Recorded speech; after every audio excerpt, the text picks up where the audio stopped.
Hey everyone, Paul Kepner here with PK Productions. I wanted to make a short video just to kind of show you a little bit about the new recorder that I got.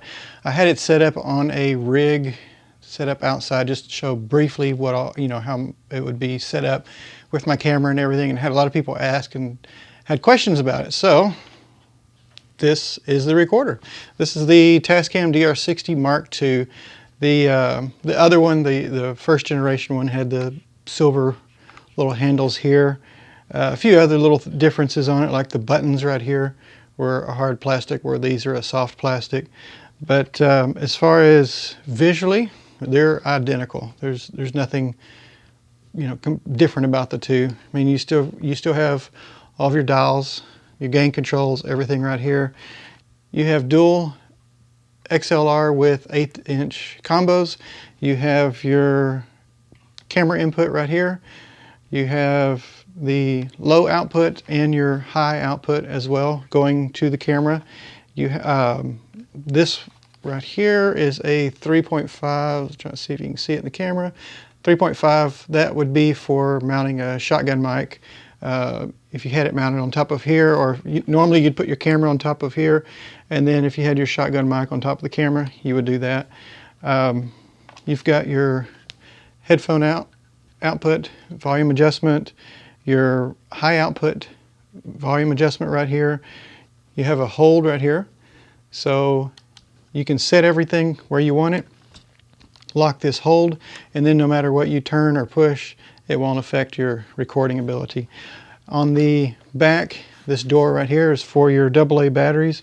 You might see these little fuzzy things aren't on there. That's Velcro for an external battery, and I'll show you about that in just a moment. But this takes 4 AA batteries, or you can use, let me open this up here, external power supply, and this little mini USB right here, you'd plug the external power supply into, and that'll power the unit. And that's actually the way I use it. Well, I have AA batteries in here for emergency backup, but then I primarily use the external power supplies for it. And this thing is amazing. Sound quality, superb to what I was using before. I've used the Zoom H4n, I've used the Tascam DR-05 and a couple others, and as far as producing sound quality, excellent. This one, a lot of people are asking what's the difference as far as the old version versus this new one, this Mark II. Not a whole lot. The big thing that I've seen, or that I've experienced, is your gain controls. The preamps are a little bit better. So if you have a microphone that doesn't put out a very high volume, you don't have to turn the gain up as much. Also in the digital gain control, in the menu, you can do high, medium, low, and extra high, which on the old one, I believe it was just high, low, medium, and high, if I'm not mistaken. But other than that, still got phantom power, everything on this one. So one thing I want to show you guys is, a lot of people were saying that if you hook an external power supply to it, like a battery pack or something like that, and you plug it in here and you're recording, if the external power supply runs out, you lose your recording and you're basically screwed, what I do, and I found works perfect, and I do it all the time, I keep a good set of AA batteries in here, just for, like I said, emergency backup. What I do is I put the external battery pack on here, plug it in, and I'll set it up in just a second and show you. But you'll see that it'll show on the display right here. It's not on right now, but I'll turn it on in a second. Right here it'll show you're getting bus power. And if for whatever reason the external battery pack dies or gets unplugged while it's recording, it automatically switches over to battery, and you'll see the little battery meter pop up. And then if, say, you switch power supplies or plug in the cable that got disconnected by accident, you plug it in, you'll see it go back to bus power, simple, and then it'll just keep recording straight through. That is if you have a good set of AA batteries. If you use this just on AA's, which you can, recording will last, you'll be able to record about 2 hours roughly, and then if you're running phantom, a little bit less than that. So it's definitely power hungry, and that's why I went with external batteries. So I'm going to set this up on a tripod, plug in a mic so you can see what it's doing, and then I'm going to have a power supply plugged in so you can see exactly what it does to kind of put the myth to rest about it'll die on you and you'll lose your recording. So we'll be right back.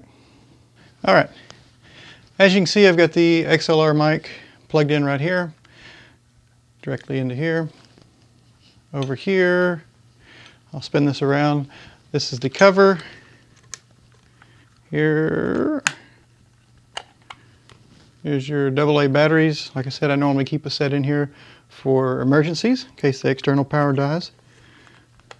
Pop that back down. Here is the external battery supply that I got for it.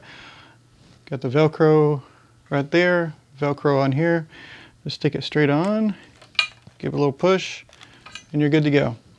Then you take your USB cable right here, plug it directly into there, lift this up, plug this in, and you're good to go. Now, when you turn it on, you should see, get this where the camera can see it. When it turns on, it should ask you, see, there you go. Do you want bus power? Hit the button, yes, it turns on, and then you're ready to go. And let me just turn the mic on. There you go. Now you can see it's picking up. Hit record. Starts flashing. That's in standby mode right now, letting you know that it's getting ready to record. You hit it one more time and it's constant. So now it's recording. You can see it counting down right here. Again, this is plugged in with the USB. Now watch what happens if you unplug it. See what happens? It asks you, switch to internal battery. You hit yes. There you go. See, it's still counting. See the little battery meter right here? Now, still counting. Say you switch your battery, do what you got to do, switch your external battery, get a new one, and you plug it in. Watch what happens. Right. See the little symbol right here? Went back to bus power. Still counting, still recording, light's still on. You don't lose anything. Now this is if you only have a good set of AA batteries in the back, because it switches over from external to internal like that. Another option is you could use a plug-in external power drive or power supply, and you can run it for as long as you want until the memory card runs out. But anyway, I hope this helps you guys out some, kind of, like I said, puts the myth to rest that you can't run external power. If you get an opportunity to pick up one of these, incredible recorder, very versatile. Like I said, you can mount a camera on top of it. You can mount a microphone, whatever you want. I forgot to tell you, it also has a 1/4-20 thread under it, so you can mount it on top of a tripod. But I think I'll leave a link for it also, but on Amazon, I got this one bundled with a 3.5 to 3.5 cord that comes out of here and goes to your camera to feed better sound to your camera. Also came with it's either 4 or 8 gig SDHC memory card. No, 16 gig, I'm sorry. 16 gig SDHC memory card for this, all for $199. Now you can get the older version, you can save a little bit. I think they have the older one for $130 or somewhere around there. But still, it's a great recorder if you can get past the power supply thing. Keep a big pocket full of AA batteries, or like I said, external power supply or a wall plug-in one, and you're good to go. I actually got 2 of these, so this one will keep it powered for about 4 hours. The other one's for about 4 hours, so I can switch them out. If one starts to get low, I can plug it in, charge, and have the other one. The only reason I didn't go with the one that has, this was a 6600 milliamp. I could have gone with a bigger one, but it's a lot bigger and takes up more room, where this one's a lot smaller. So that's the reason I went with that. Plus, it's, like I said, you can have one charging while you're using the other one. So anyway, again, this is Paul Kepner with PK Productions. And I look forward to seeing you guys next time. If you have any other questions, please let me know. Leave a comment. Hit the like button down there, right below the screen. But hope this helps you some. If you have any other questions about the Tascam, please let me know. I'll be happy to help and try to answer them as best as I can. If you want to see anything else demoed about it, or the cameras or lenses or anything else that we have, let us know. We'll get you taken care of. And this is Paul Kepner with PK Productions, and look forward to seeing you next time. Thank you.